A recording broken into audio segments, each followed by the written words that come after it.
પાટણ શહેરમાં ઠેર ઠેર વિવિધ માર્ગો ખાડાઓનું સામ્રાજ્ય બની જતા અને આજે પાટણ શહેર ખાડા નગરી તરીકે આગવી છાપ ઉપસી આવે છે। ત્યારે આ ખાડા રાજના સામ્રાજ્યમાંથી પસાર થતા રાહદારીઓ, શહેરીજનો તેમજ વાહન ચાલકો ત્રાહિમામ પોકારી ઉઠ્યા છે। ત્યારે પાટણ નગરપાલિકાના ભ્રષ્ટાચાર અને નગરોલ તંત્રના કારણે આજે પાટણ શહેરમાં ઠેર ઠેર ખાડા જોવા મળી રહ્યા છે। ત્યારે આજે પાટણ શહેરમાં સવારે પાટણના વોર્ડ નંબર 8માં કલ્યાણેશ્વરની પોળમાં રહેતા નરેન્દ્રભાઈ ગણપતલાલ ઉંમર વર્ષ 66ના ખૂબ જ મહેનતુ હતા અને દૂધ વેચી પોતાનું ગુજરાન ચલાવતા હતા। તેઓ આજે સવારે વહેલા દૂધ આપવા પાટણ શહેરના સોનીવાડા ખાતે દૂધ સાયકલ ઉપર આપવા જતા રોડ પર પડેલા ખાડામાં સાયકલનું ટાયર આવી જતા તેઓ નીચે પટકાયા હતા અને ઘટના સ્થળે જ તેમને હેમરેજ થઈ જતા નરેન્દ્રભાઈ પંચાલનું મોત નીપજ્યું હતું। આ ખૂબ જ દુઃખદ ઘટના બની છે અને નરેન્દ્રભાઈ પંચાલના પરિવારજનોમાં શોકની લાગણી પ્રસરી જવા પામી છે। ભાજપ શાસિત પાટણ નગરપાલિકાના ભ્રષ્ટ તંત્રની ઘોર બેદરકારીના પાપે આજે પાટણ શહેરના કલ્યાણેશ્વરની પોળમાં રહેતા નરેન્દ્રભાઈ પંચાલ અનેક મહેનતુ અને પોતાના પરિવારનું ગુજરાન ચલાવવાની જવાબદારી નિભાવતા હતા। ત્યારે આ નરેન્દ્રભાઈ પંચાલ નામના વૃદ્ધના મોત પાછળ પાટણ નગરપાલિકા તંત્ર જવાબદાર હોવાનું પણ બુદ્ધિજીવી નગરજનોમાં ચર્ચાતું સાંભળવા મળી રહ્યું છે।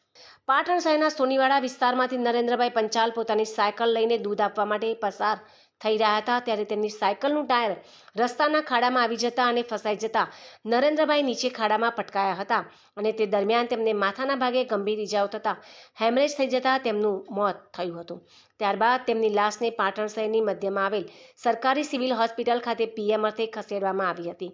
ત્યારે આ સંદર્ભે પાટણના એક્ટિવ અને જાગૃત ધારાસભ્ય કિરીટ પટેલે આ મૃતક નરેન્દ્રભાઈ પંચાલ ખૂબ જ ગરીબ હોવાને કારણે તેમના પરિવારને આર્થિક સહાય આપવાના સારા હેતુસર રાજ્યના મુખ્યમંત્રી ભૂપેન્દ્રભાઈ પટેલે એક પત્ર લખ્યો છે।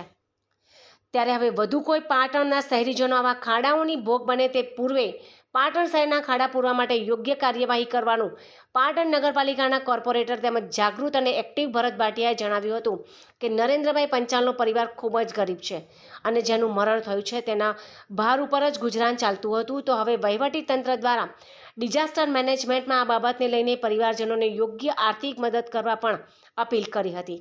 આમ પાટણ નગરપાલિકાના ભ્રષ્ટ વહીવટ અને ખાડા નગરી આજે એક વયોવૃદ્ધનું ભોગ લેતા સમગ્ર વિસ્તારમાં શોકની કાલીમાં છવાઈ જવા પામી હતી। ગઈકાલે પાટણ સોનીવાડા ખાતે સાયકલ લઈ અને જતા અને પાણીમાં ખાડામાં પડી અને મૃત્યુ પામેલા નરેન્દ્રભાઈ પંચાલનું અકાળે અવસાન થયું। ખાડામાં પડી જવાથી એમનું મૃત્યુ થયું છે।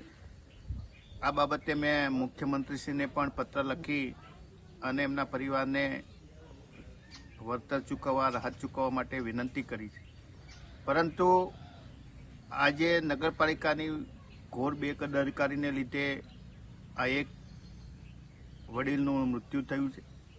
આની અંદર સ્પષ્ટ નગરપાલિકાની બેદરકારી છે। અગાઉ મુંબઈની અંદર, દિલ્હીની અંદર આવા બનાવો બનેલા છે ત્યારે જવાબદાર અધિકારીઓ સામે આઈપીસીની કલમ 304A હેઠળ ગુના પણ નોંધાયેલા છે।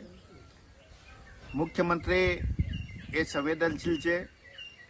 હું મીડિયાના માધ્યમથી, સોશિયલ મીડિયાના માધ્યમથી મુખ્યમંત્રીશ્રીને વિનંતી કરું છું કે આપ મૃદુ અને મક્કમ છો ત્યારે ફરીથી નગરપાલિકાઓની ચૂંટાયેલા પ્રતિનિધિઓની બેદરકારીને લીધે આવા નિર્દોષ લોકોનું મૃત્યુ ના થાય એના માટે તમારે મક્કમ બનવું પડશે અને આવા જવાબદાર અધિકારી સામે ફોજદારી કાર્યવાહી કરવી પડશે।